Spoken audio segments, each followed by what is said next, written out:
Welcome to the Excel Purpose Show with Karms. Today we have with us Florian Hochenrider. Oh my god, I hope I pronounced your name correctly because this guy is amazing. He went from army to high impact leadership for over 25 years. Welcome. Big thank you for having me, Karms. It's my pleasure to be here, and you pronounced the name perfectly right. So you're one of the very few who do that right. Oh, so good. This is very exciting. So this is actually the first time we are meeting in this way. I met you in a bit of a mastermind just about, a month ago, last month? And Yes. I just thought you were really cool. So I invited you so that I could get to know you. And whilst I'm getting to know you, the rest of the world gets to as well. So let's Perfect. dive in. All right. What I want to know is, how did you go from army guy, tell me a little bit about your background. Is that a training you volunteered to do, or is this like part of in your country something you guys have to do, kind of like in Korea how they have that? So the journey started at the army, but a little background in advance. In Germany, it's common that in the time when I was young after school, every young man had to join the army for about a year. So this was normal. Right. In my special case, I was driven by 3 mentors in my youth. And that was my luck, because the first 15 years of my life, I was in kind of a struggle with a lot of downs, more downs than ups, because my parents got divorced, and my brother and I dropped into How old were you when that happened? When I was 5, they divorced, and my brother and I dropped into a hole in a way, and did a lot of rebellious behavior and didn't behave well in any context. And when I was 15, it changed, because driven by one of my mentors, was my grandfather, I decided... Can we hold that thought for a moment? Because I come from a divorced family too, so I think I want to know a little bit more about this. When your parents got divorced when you were 5, did you live with one or the other parents, or were they still in the same household? What was that dynamic like for you to get into that rebellious mode? The dynamic was that my father took me and my mother took my brother. Okay, one we each. were best friends. Exactly, and we were best friends, and we stayed best friends. So my brother and I hanged out a lot together. Oh wow! And because we kept this connection. On the other hand, we were separated by the parents, and that drove us into a mode where we, like I said, did not behave perfectly, at least until we were 15. And you almost get the other parent that you missed through each other. Say again, please. You almost get the other parent that you miss from each other because you guys keep the connection. Yeah, exactly. 100%. That's it. And then the army decision was the bold game changer, because from that moment on, I started to behave already, inspired by the role model of my grandfather, with 15 till 18, like if I would join the army for sure as officer. So wait, your grandfather is an inspiration to you because he was also in the army, or in what way was he inspiring you? I had 3 role models. Okay. They all were in leadership. My father in academic context, my uncle in top management, and my grandfather in the army as an officer. And those 3 inspired me, and the grandfather was the big role model. Because of him, I decided to join the army and to follow his path and his footsteps, in this sense. That is really interesting, because not many people have that many role models in their life. Like, you're very lucky. So with that, you went into army for how many years? I had to sign for, in Germany, generally, when you decide to stay longer than this common year, you have to sign for 12 years. And the deal is 12? You work, 12 years. You did 12 years of army? 12 years army, yeah. Oh my god. Okay. Were you like in battle, or were you like in the were you in the trenches? Like, did you have to face all the crazy stuff, or what is that? Yeah, sure. Like? You get the full package. And in the 12 years, you have one big advantage, because when you sign for the 12 years, you get 4 years of academic university studies for free, in brackets, and you continue to get your salary. But on the other hand, after you finished your studies, you have to stay another 5 years in the army to fulfill your 12 years. And in the 12 years, you go on mission, you do combat special forces training, you lead companies, you lead units. So it's in the end, it's a sophisticated training in leadership, in management, in handling conflict on a high level. That was the big lesson Was there. your life at risk at all in this whole 12 years? Did you have those life and death moments? Yeah, sure. In the 12 years, you have several occasions Yeah. where you, especially as an officer, where you get challenged in not just the mission context, also in the homeland, in the training. It gets quite tough, and there things happen. So for sure, especially the combat forces. Yeah. Yeah. How did you like? I guess I'm asking from the perspective of, did you have to face like horrible situation that you had to see, and how did you deal with those? Because Yeah. I guess I'm asking from the perspective of like, I've never been to the army, and I don't think I can even comprehend seeing another like broken body or injured human in that way. Did you have to face that, and what is the psychological factor of that, and maybe the ramification of that? Does that really help you become a better leader, seeing that, like overcoming those things? It's like, what is that even like? I can't comprehend it. Yeah, it's a very good question. And that's one of the big takeaways from the army, where I say this enabled me later in industry leadership, and especially then in C-level context, to stay resilient and to stay on track and to keep the strategic path. So especially in mission context, it got tough, and I saw horrible things, and I had to maintain composure, because as a company leader, you lead 250, 300 people who look up to you, and it's your task to give them psychological safety, although they are confronted with life and death. How do you do that? Fortunately, in the German army, you get very well prepared from a psychological perspective. They train you on differentiating eustress and distress, so positive stress, negative stress. They teach you coping mechanisms, how you can use your breathing mode, how you can use NLP, and how Can you you give can. me an example of that? Just so I don't think people would even know what that means. So can we, maybe do a technique of what that might entail? A very, very simple one that comes from special forces is the 4-4-4-4 breathing. Four, four, Which four. you can, So what does that mean? So, talk to me like I'm like a complete dumb person, right? So when we're saying 4-4-4-4, am I counting 4 breath in, 4 breath out? What am I doing?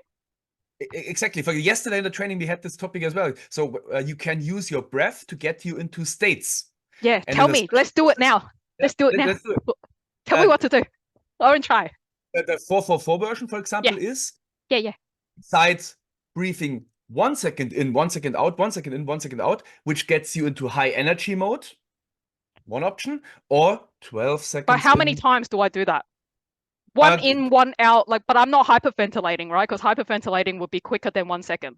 We can directly do it. So you do it for about 3 to 5 minutes to get you into a state of being fully aware of the here and now, fully aware of the situation, fully aware of your body and your task. And when you do that before you hit the field, and you lead your people now into a village, and you do the mission and the commando. Okay, I'm not ready task. yet. So hang on. So I'm going Relax yourself, like that. calm Okay. yourself down, Yeah. take a breath, Mm.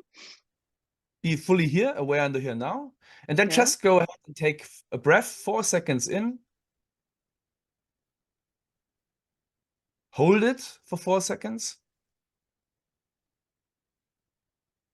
let it go for 4 seconds, Oh, so it's breathe in 4 second, hold 4 second, and then breathe out 4 and seconds. stay empty. Stay empty for 4 seconds. So Oh, go in, hold it let me try for again. Let me try again. Can you 4 guide me seconds. so I know the timing? Okay, tell me. So 4 seconds in, Mhm. hold it for 4 seconds. 1, 2, 3, 4. Let it go for 4 seconds. 1, 2, 3, 4. Stay empty for 4 seconds. 1, 2, 3, 4. Take a breath. 1, 2, 3, 4. Hold it for 4 seconds. 1, 2, 3, 4. Breathe out. 1, 2, 3, 4. Stay empty for 4 seconds.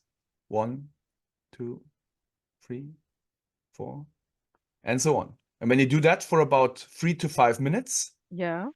you have a special state because, like I said, the option to energize you is 1 second in, 1 second out, 1 second in, 1 second out, and you get high energy.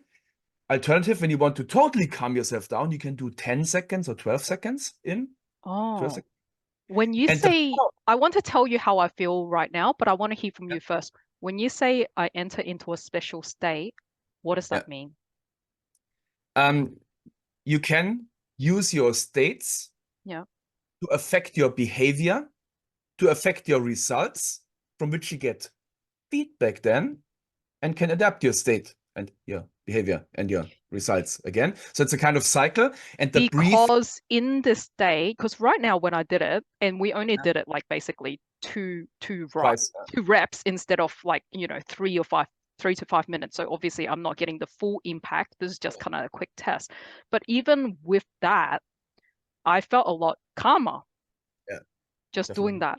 Because it was like, especially when you said, now like empty your mind, right? Like, and I just paused and didn't think about anything, even though we're in the middle of a podcast, but it's like, I just didn't think about anything. And I think doing that right away gave like just you enter a sense of clarity. Like you're actually not thinking about anything other than, well, there's nothing. So when there's nothing, the mind doesn't have this like I'm racing towards something. Exactly. It's about calming down the mind to getting into a state of readiness before a situation which will definitely challenge you or which is definitely complex. One example, yesterday in the training, I did with my audience the new behavior generator from NLP that you definitely know.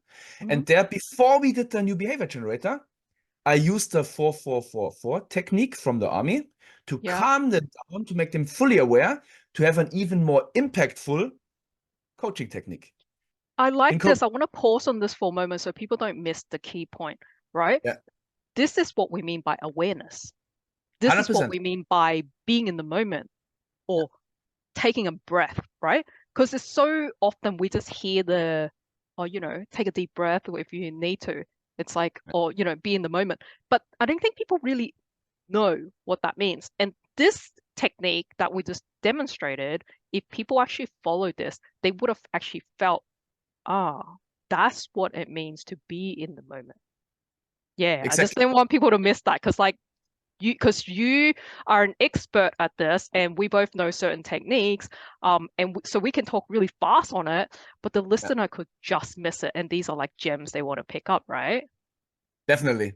And this being in the moment saves your life, not just in army context, but in life and business. It saves actually life. It keeps you calm, it keeps you healthy, it keeps you aware, and it enables you to take better care of yourself and take better care of others.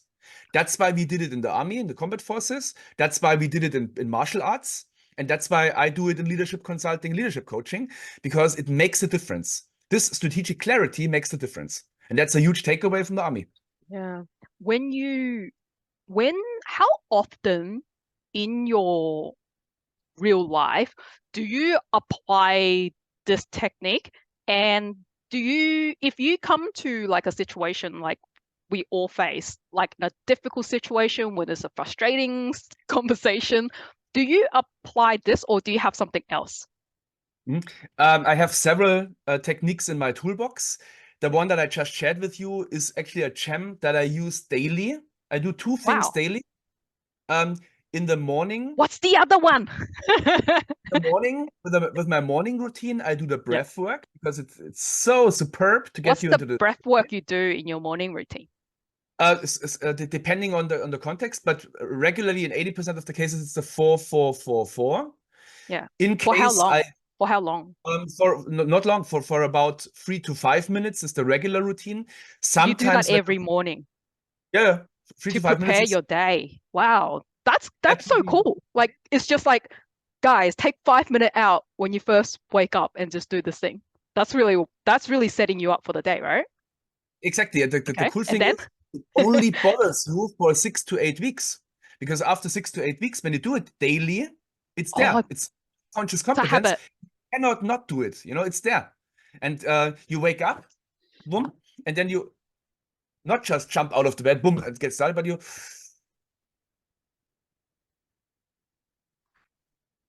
makes a difference. Question. So I can apply this.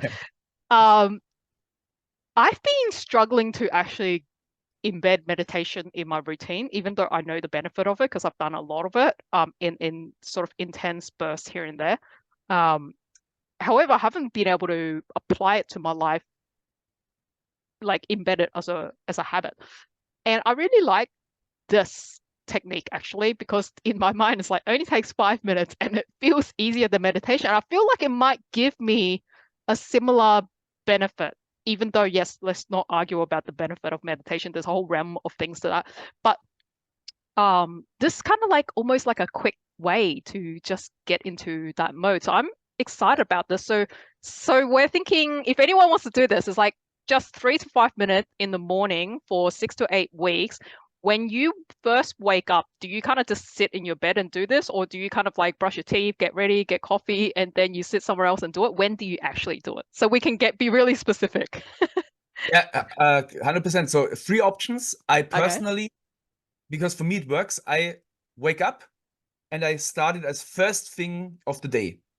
Some make their bed as first thing or other things. For me, the first thing is this breathing routine for 3 to 5 minutes. Option 1. For some of my clients who cannot, or they tell themselves they cannot do it in bed, they want to get up first, clean their teeth. Another option is to get up, do your stuff, and then just sit in the garden or go for a small walk and just sit down on a bench and do it there after you warmed up already 15, 30, 45 minutes, depending on your life. It depends on the whole life design for Right. sure. But that's the second option. And the third option is that you have a specific spot in your apartment or in your house. For example, also the spot where you do your meditation and you go there, sit down for 3 to 5 minutes and do the breath work. So depending on your preference, you pick the spot. The continuity lies in, hey, 3 to 5 minutes, 4 seconds in, holding, 4 seconds out, staying empty for 4 seconds. That's it. Very, very simple and highly impactful.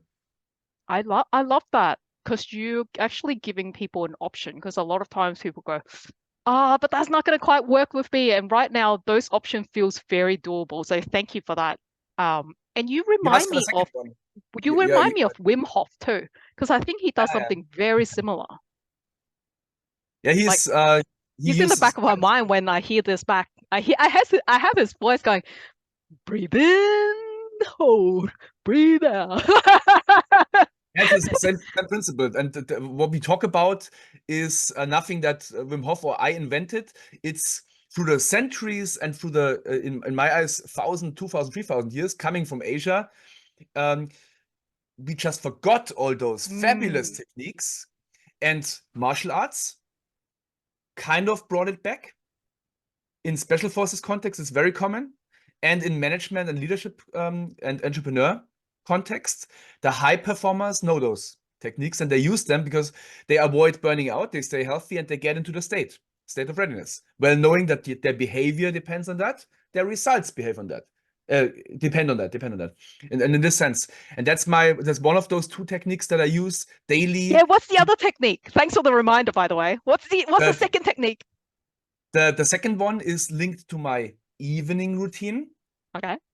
And I only do a few minutes routine, so it's not stress, no discipline, routine, no. Relaxed. In the morning, breath work, and at night, in my case, also in bed, but you can do it again at the spot that you prefer. 5 questions. Cost you 2 or 3 minutes. Okay. Make you mentally clear and clear your soul. First question, why am I happy? Second question, what am I thankful for? Third question, what do I let go today? Fourth one, whom do I forgive? Ooh, that's a big And one. the fifth one, how do I make tomorrow a genius day? A genius day? In brackets, well, knowing that genius means you tap into your creator mode. You are not a creature. You are not a creature. You are a creator. So you make your days genius days and get into creator Wait, mode. what's the last question? How do I make tomorrow a genius day? Exactly, yeah. Oh, I really love that because you're going to sleep with the intention of actually tapping into your unconscious mind so that you could wake up with that. That's genius, man. I'm gonna do this. I hope everyone else listening is going to do this. I can actually feel and know asking those 5 questions of how impactful that would be. Like that 100%. would actually change your life. It changes the life, and it's so you cleanse your soul, you refresh your mind, and you tap into your intuition overnight.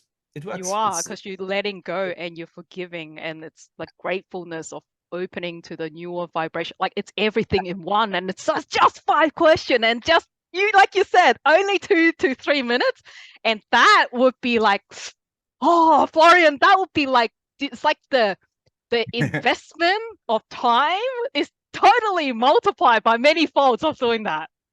100%, 10x effect, at least. At least. It'll be more than that.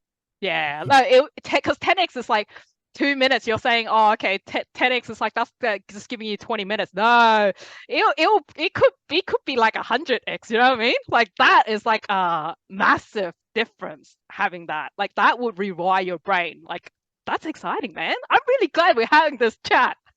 I hope everyone else is as excited as I am. Same here.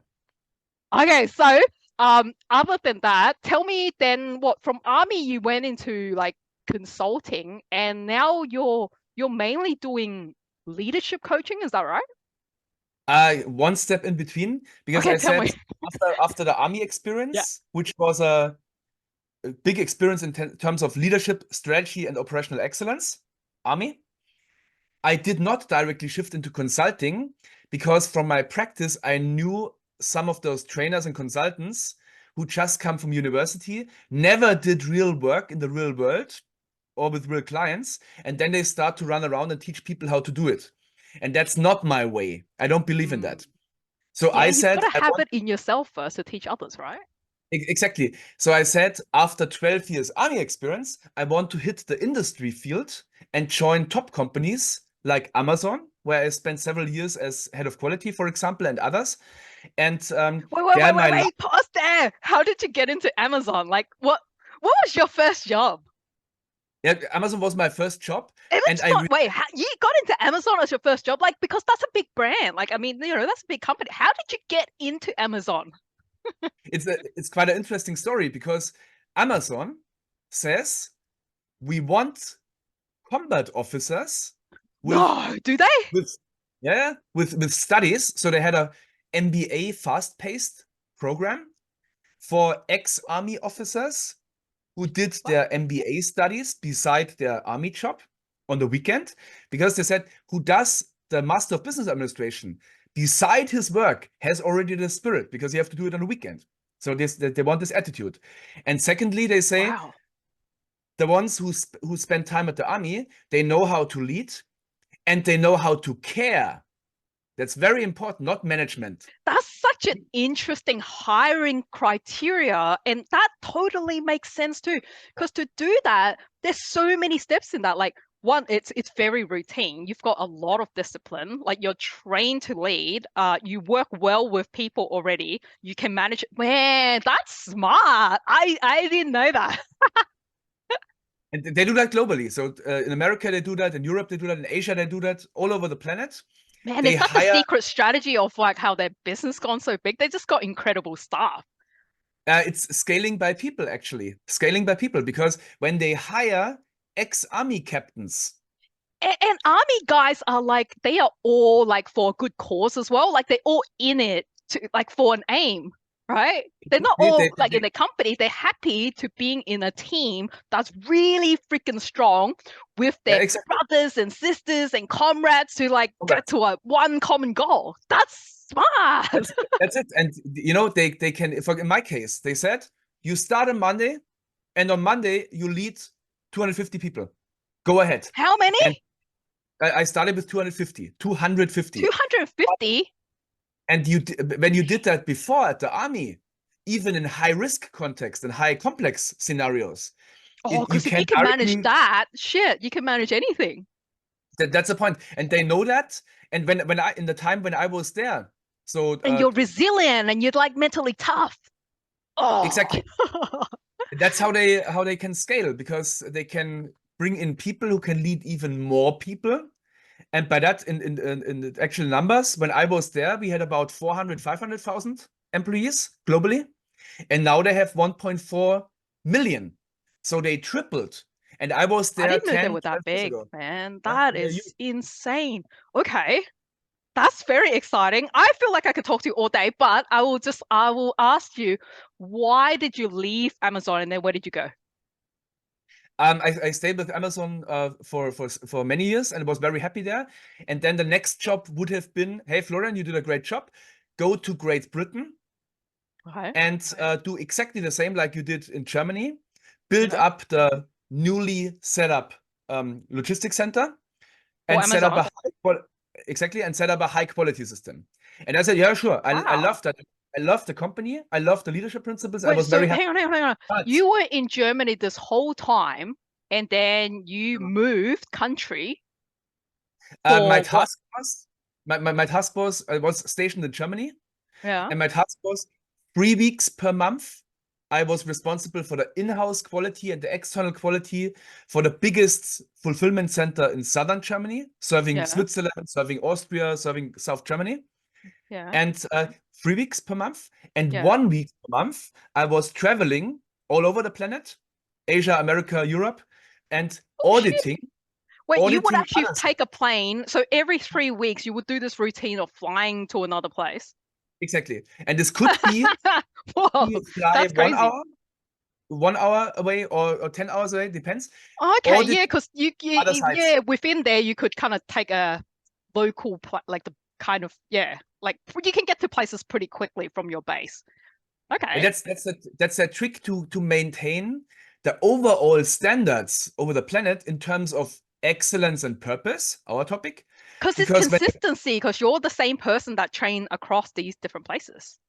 yeah, the quality leaders, Mm. the head of quality, they audit each other in terms of purpose, excellence, leadership principles, and process excellence. So we audited each other, and by that we maintained a very, very, very high excellence standard. And Okay, that was so wait, you run your. If I fast forward a little bit, and feel free to tell me something in between if it's important, but you run your own company right now, yeah? right now I run my own company, and in How those did days, you jump from, running, being the head or leader or working for someone else to that leap? How did you take that leap? Was it an easy thing? Was it like, how did you do that? What happened? um, so I would potentially still be in Amazon. So I have to just wrap up the story that you know. Go ahead. Yes, then they transitioned me to England, and it took me several nights, cost me 2 or 3 nights of sleep because I loved it there. But my girlfriend in those days, and now Oh, it's always for a mother of girl. my son, she was living in Kassel, 500 Okay. kilometers away, and we Yeah. had a weekend relation in Amazon times. And then I Right. would have to say, my Mm. darling, up to now we saw each other at least every week. Yeah. Now, for career reasons, Hmm. we only see once per month, Oh, that's maybe that's even tough. less. And then Yeah. I had to make a decision. Do I follow my beloved business career? Mm. Or do I say, hey, no, I'm in my early 30s. I love her. I want to marry her. I want kids from her. So I stay here and I look for a great opportunity in Munich and build my own company aside, which I did, Mm. Hmm. and look for a leadership job on the other hand that I can make the combination of. I have a high rate. Curiosity. Are you still with the girl? Yeah, and we became we got a son 6 months ago. So Oh, does that really happen? Like, oh, I'm yeah, so really the happy to plan, hear that. That's such an the awesome vision worked decision out. of like, you Yeah, made the right choice, right? absolutely. Absolutely. And that answers your other question, because in those days, when I left Yeah. Amazon, I founded my own company and said, Yeah. now for the next few years, I do the approach that I have a high rank leadership position, which I can easily run with intelligent laziness. Intelligent laziness. Did you say intelligent laziness? Exactly, because that's an interesting term. Explain. I even my book that comes out in August is about intelligent laziness, because that's the trick. When you know how companies like the Army Special Forces, like Amazon, do it, you can, with intelligent laziness, survive and strive in an excellent level, on an excellent level in any other context. And my approach is to have these high rank leadership positions while having my own company, because then I can serve my clients even better when I say, hey, last so week we wait, did do you have your own company and you still in a job? not anymore. Oh, not anymore. But at the time, that was the intelligent laziness. Is in that my what you mean? 30s. In my 30s, I did it like this because I said, okay, I have 12 years Army experience, 4 years, 5 years Amazon experience. So I still want to get even more industry experience, plus walk the talk, because when I coach CEOs and entrepreneurs, I want to say, hey, I am a C-level and I am an entrepreneur. Wait. I love this thing. Wait, I need to ask you a question. Sorry for interrupting. But a lot of people have this thing, right? Like they want to start their own thing and they keep thinking that if they start their own thing, it's going to clash with their current work because they don't know how their employer will see that. And I keep saying to them, and I don't think they're convinced. So I think maybe you're the one that's going to convince them, right? Because my take on this is like, there's no way your manager is not okay about you growing your personal development. It is your own time. You're doing it on your weekend, like with your own money and whatever you need to do. Well, if you're making some money out of that, great for you, right? Like everything you're doing here on the side is actually valuable to your company because you're becoming a better leader, a better team leader. And you're not even asking your boss to pay for training. Like you are getting real life training to help someone that is useful. So my mind cannot, like, I keep trying to convince people this thing and they can't see it. So tell them. Actually, how? in the beginning, you mentioned fearlessness and relentless approach. And that's the trick. And many of my clients, they are in an employed mode and they want to build their own thing.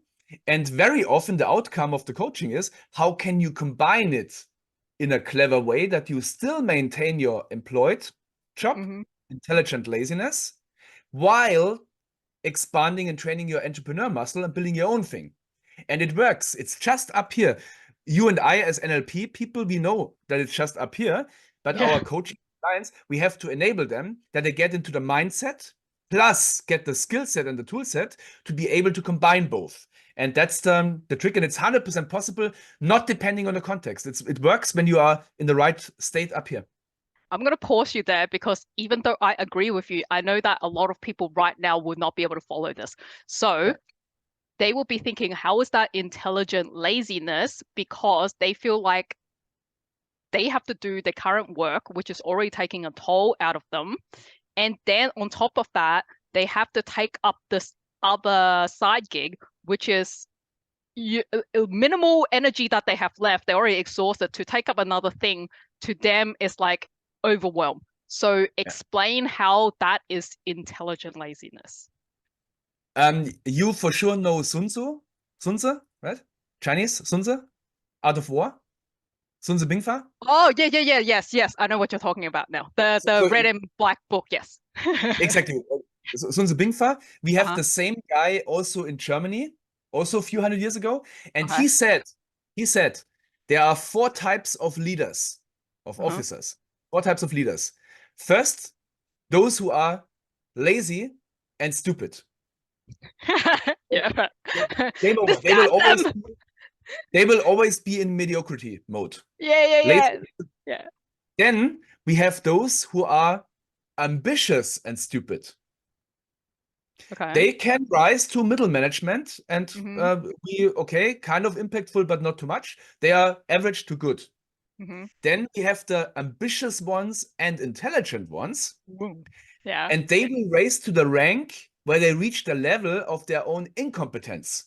Peter principle. Yeah, They that will makes raise sense. to a Yeah. specific level, and Yeah. then it's game over.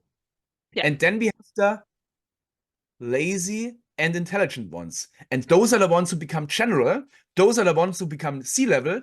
Those are the ones who can handle anything because they are strong in deciding and leading, and they have joy in deciding and leading, and differentiate between relentlessly differentiate between what's important and or what's urgent.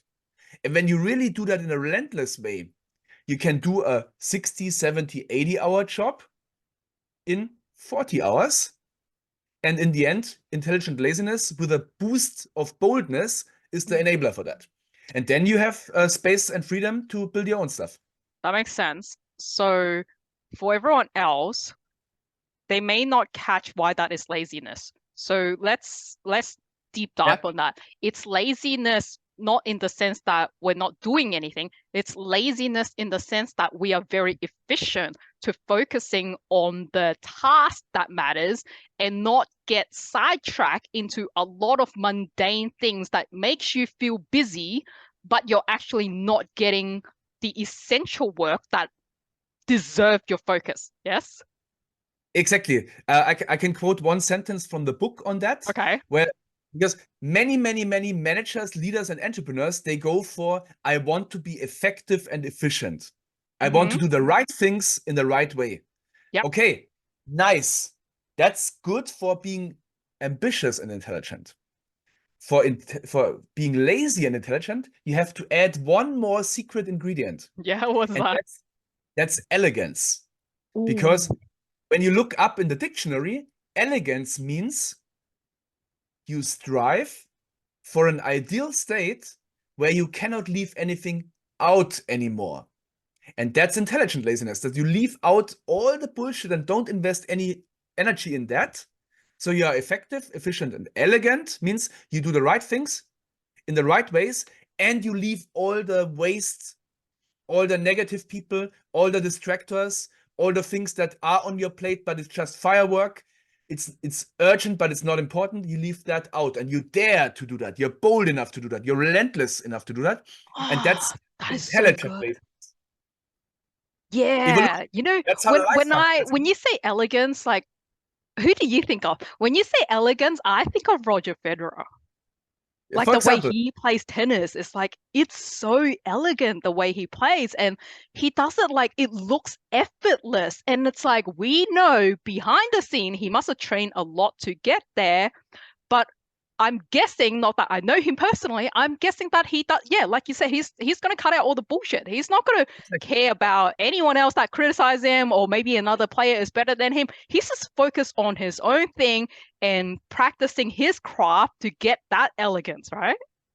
Exactly. He's a superb example because he obviously strived for an ideal state where he cannot leave anything out anymore. And based on that, he's the champion. Ooh, I like that. Thank you. That's really useful. All right. So, what's the next learning piece that you have to throw at us in order for us to become better leaders, for the people that are striving towards wanting to get towards that intelligent laziness? If they are wanting to get to that, they're wanting to lead, they're wanting to be a coach, and they're currently stuck in their mediocrity job, what's the first step?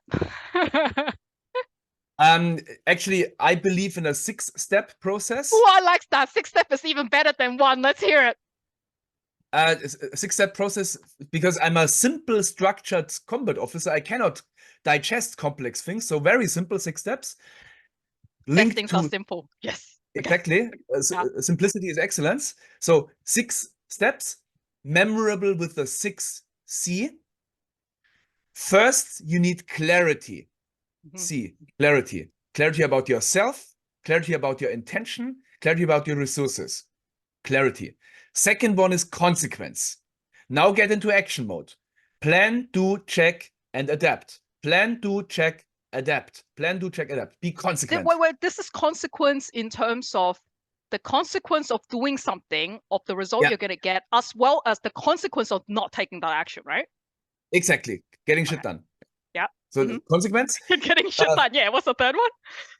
Third one is concentration. You will burn out when you're just consequent. So you have to bundle your forces. You have to concentrate on the vital few needle movers.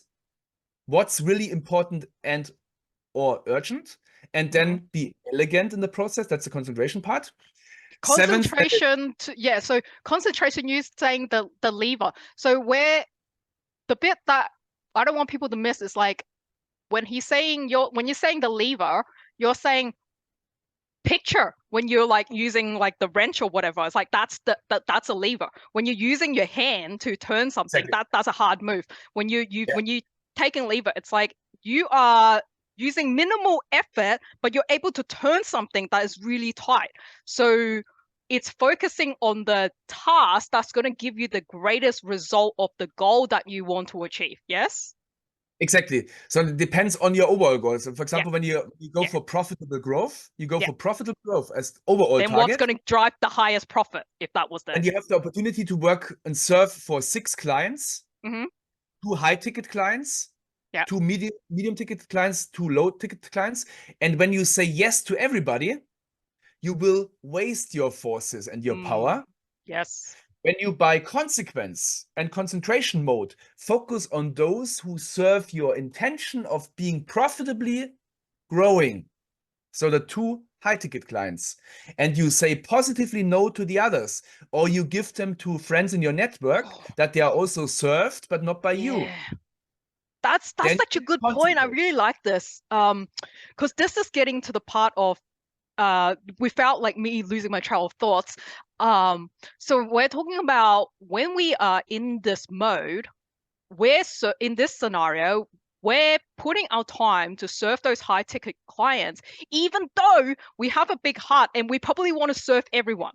But the thing is, like spending our time on these lower ticket client, even though that might give us that sense of fulfillment of helping them, it's like we have to spread ourselves so thin though. And the reward of that, if we are ultimately remembering our goal of creating impact or remembering our goal of a certain profitability, that doesn't make sense, even though it feels nice. So that's the concentration part, right? Focusing on the right thing. Okay. Okay, next one. Yeah. The other 2 are simple. 4th one is collaboration. Collaboration, okay. Do not do it alone. Know the people around you, know your allies, know your network, and use synergy effects. When I say I love coaching, training, leading, and that's my genius zone, I do not love Excel. I do not love administration. I do not love accounting. Right. I know you. I was going to say, I probably like a lot of those. Yeah, but I'm not. So there I would go crazy if I would do it on my own like I did. I once did it, for sure. Yeah. But now I collaborate with the right people to have this 4th C of collaboration as a booster for my impact in the field and focus myself on my genius zone. Yeah. For example, yesterday, this makes sense, right? Yeah, no, tell me that yesterday. Go. For example, yesterday, I delivered the training, but I did not write the bill. I did not write the debriefing mail, and I did not do the accounting because I focused on the next great training. And for example, my main focus today was to give this podcast with you. That's my genius. And this is our collaboration because we're getting to know each other. So it's like this in real time happening, right? Exactly. That's the point. And then you know what? This does make sense from the part. It actually, they are interweaving into each other, right? Some of these seats, because that laziness is like, no, you're delegating task to someone else or collaborating in your terminology here. It's like you're focusing your effort into the thing that will drive the biggest impact, right? So you're making the most of your time versus these low-level tasks, which should really go to someone else, and they are competent to do it. Like they can do it faster, and you're not chewing up your own time doing these like low-level work, right? And that's kind of like where Tim Ferriss really honed in on that. What is it? 4 hours week. Right. There's like, it's a bit of that, right? It's like stripping off the stuff that's like, hey, what makes us valuable? Yeah. Exactly. That's the point. That's really good. So you know your network, but you also know how to serve it best and how to take care of it. So that's Yeah, the because we fourth. can't be good at everything. It's like a good example for me right now. It's like video editing, right? It's like video editing. I know how to do it now, and so I've hired someone like a full-time staff to like, okay, that's chewing up it because every video chews up like about 5 hours of my time, Yeah.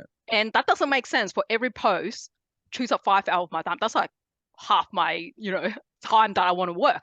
So I give it to someone else now, and it's just they replicate what I like already in the same That's the manner point. and just do the rest, right? Exactly. That's the point. And when you Next have one. this under control, the fifth C is Uh-huh. creativity. What was Let's it? turn our creativity, creator mode, Creativity. Mm. creativity. Let's turn our minds on again. Being aware that our mind is not a saving tool or a storage tool, but Yeah, right. and Uh-huh. when we turn it on, we start to think again. We start to create again.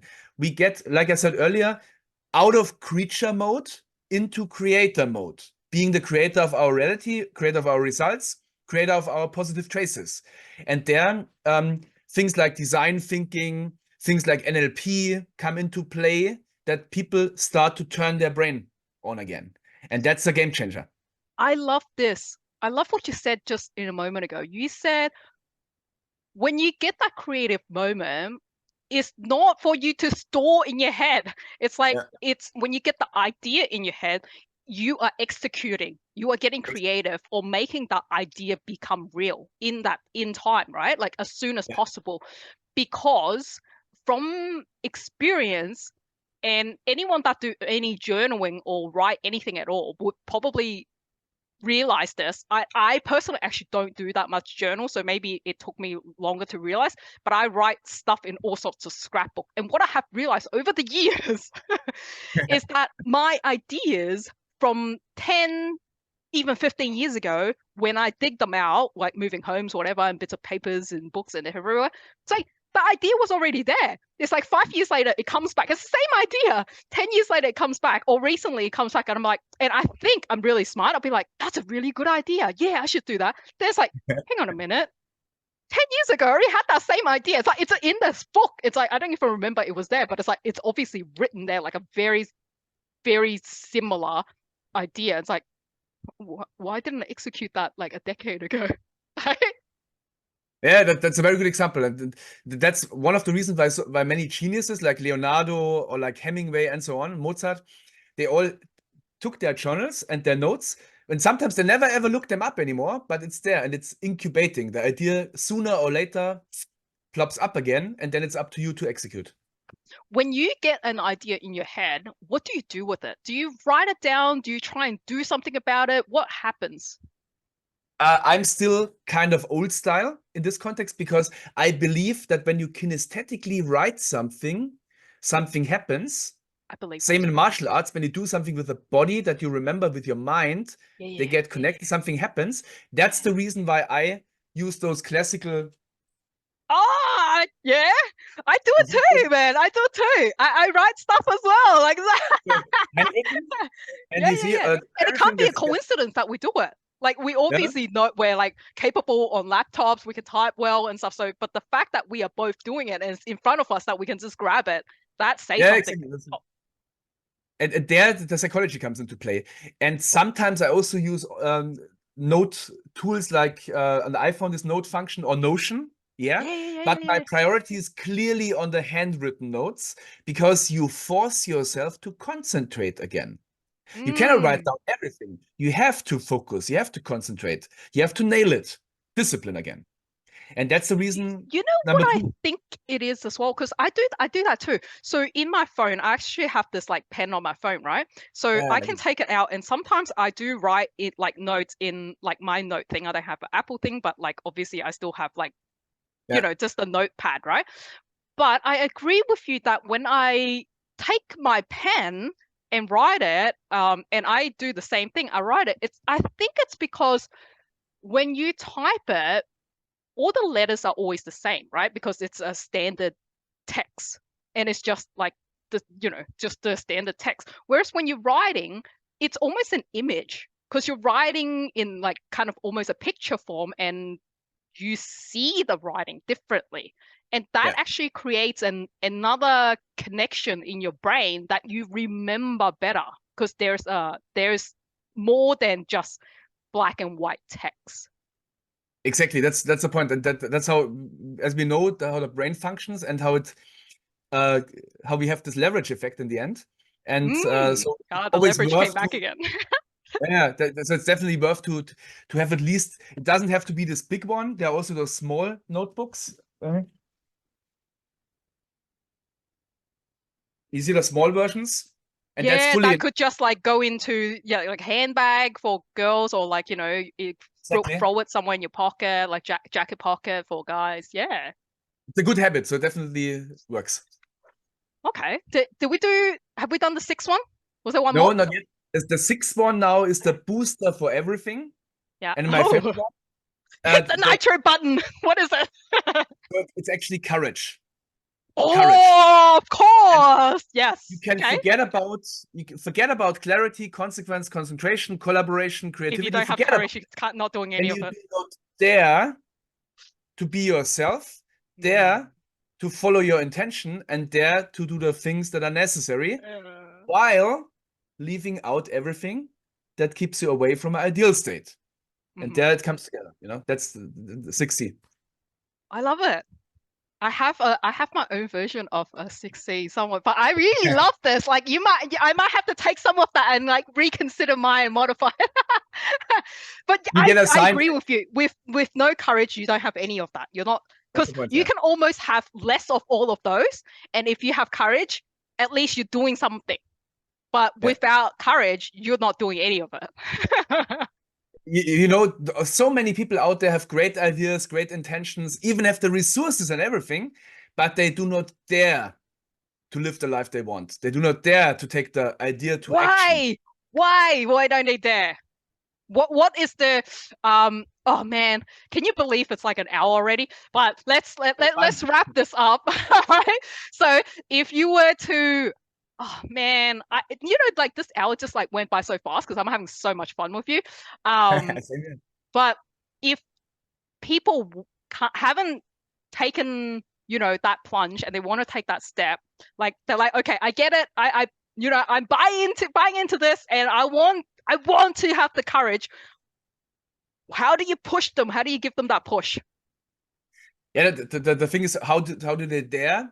They have to consciously train their courage muscle. And it is actually a muscle. And I know what I talk about, because in the moment with 18, when I joined the army, my courage muscle was not well trained enough to instantly strive in the combat forces. So I had to train by force. I was forced to train my courage muscle to build up the insight that fear will never go away. At least not for the non-psychopaths on this planet. There are some people who have no fear, but this is dangerous. The normal people, like us, we will never get rid of our fear. But in the moment you get out of your comfort zone and face the fear, you get used to the fear, you tackle the fear, you develop coping mechanisms to handle the situation that you want to handle, that pays onto your overall intention. So that's important, not just fear, but it has to be a fear that when you go through it, it pays onto the equation of your intention. And then you do it again, you do it again, you do it again to train your courage muscle. But that could be, for example, public speaking. Could be, for example, speaking up in a meeting. Could be, for example, finding someone attractive and getting in communication with him or her. Like that. In the moment you dare it, you start to train the muscle. And important, after one time, it's not trained. You have to do it several times to step by step, really get used to your fear, accept your fear, and then develop the coping mechanism to say, hey, fear's still there. But for example, I anchored a state of clarity and confidence. Now I get on stage where I face fear. I fire the anchor, clarity and confidence comes, and I just face the fear. And after 3 or 4 minutes on stage, I notice, oops, it's not that difficult. I'm in the mode, I'm in the flow. now. And in the army, we had a very simple mechanism for that, Okay. to have something as a takeaway. That's the so-called ODA loop, OODA loop. Okay. It Explain. means when you get into a situation where you see a challenge or something complex or a fear, observe, orient, decide, act. And observe starts with tranquilo, take a Okay. breath. Yeah. Okay, what's happening here? What can I affect? What can I not affect? Observe. Orient. Okay, what's the opportunity here? What's the risk here? How can I handle that by myself or together with my allies? Good.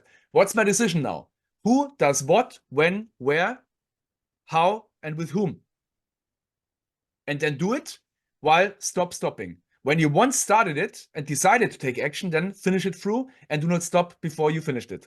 Because sometimes it gets tough, sometimes there will be a struggle, sometimes the fear will get a little bit stronger, but stop stopping. Go through it because you observed, you oriented, and you took the decision. Now follow through and take the action until you got on the table what you want. I love that. So every time I hear a new piece of information, I always, in my mind, does this thing where I'm like, does it make sense? Can I connect it to something? And do I have an example or an experience that makes sense, right? So when you were explaining that, what I have in my mind as an example is I'm trained as a first aider for many years. And this is exactly that. So we did a first aider, let's say a test. So as a first aider, not only were we trained theoretically with the book, but we got into these first aider competition where our company held this large event where they would create the scenario. Like they create the scenario of like a car crash or like a chainsaw accident, and we would have these out in the field where they actually have like broken tree and blew up cars. Like, yeah, we go all out, right? And there will be like people that are like with the special effect and they're like blood squirting out, like amputated arm, like, oh, help me, right? Like we do, like, yeah, it's pretty crazy, right? So we have an annual competition like that.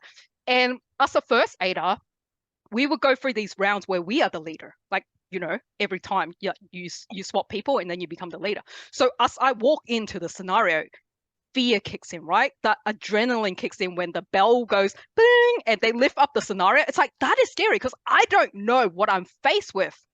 And so when I walk into this situation and it feels surreal, like you see all the blood squirting and like guts coming out, they're like sausages, right? But they like look really real, right? And like ripped up clothes. And then it's like, I walked in here, I was like, okay, then what you said was like, observe, right? So it's like, we actually get taught, pause for a moment, observe, what is the situation? Is there electric pole? Is there like another car coming through? Is there danger that we need to watch out for so you don't step in and cause even more problem, right? Yeah.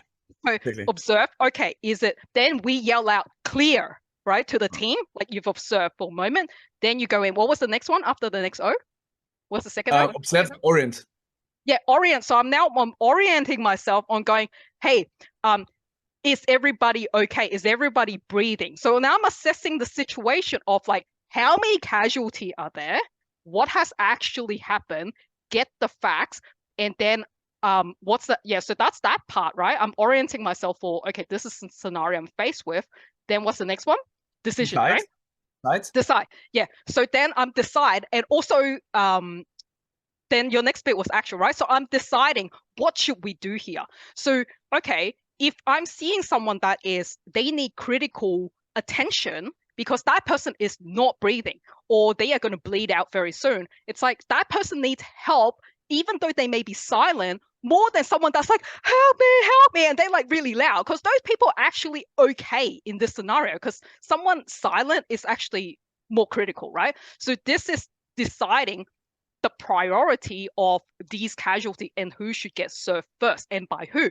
Then the action part, you're saying it's like, once I've decided that, I'm telling the team, you call the ambulance. triple O, call triple O now, tell them there is 5 casualty, one of them is not breathing, like, location, and then tell the others, it's like, you go, stop that blood coming out. Like, it's like the action of going, what are we doing in what time, who's doing what, and giving that instruction immediately so that we can hopefully in this scenario score maximum point on saving people in the right manner. Exactly. Yeah. Perfect example. It's a super example because there we have high complex and stress, and you need to be in a resilient mode of taking action, and their OODA is perfect.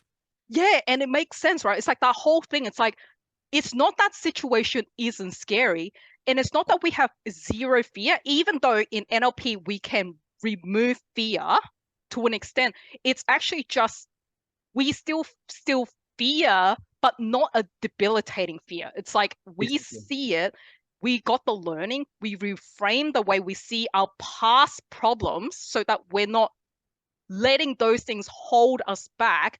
We are unblocking ourselves or getting unstuck of these things that are holding us behind. Now these new situations that we are faced with that we never even anticipated for, they all new. Like, so of course we feel the hit of fear, but this thing is like, how can in these moments we tap into our internal self to have the courage to face it, because that's what it takes. Like, we are faced with this moment of, we've been trained for the resilient, we've been trained for the leadership. Like, this is the time you make the move that you're called to do, right? Yeah, exactly. That's perfectly nailed. Exactly like this. This is so good. I'm enjoying this conversation so much, and this is so valuable. I hope everyone listening got a lot out of this, because I definitely did. And you reminded me a lot of things on what's, the keys. Like, just even the breathing, the morning routine and the night routine of being really intentional of clearing our past, and what are we doing the next day to tap into our genius and having the courage to do things. I think that's like the main takeaway from this, if you didn't get any of it, right? Yeah. Any last message before we let you go, and where can people find you if they want to talk to you? So last message, to keep it very simple, everything what we discussed today, which was a super great pleasure for me too, Karms. It was a big joy to have the conversation with you. I look forward that we meet again virtually or ideally live. So to wrap it up, for the audience, you cannot not lead.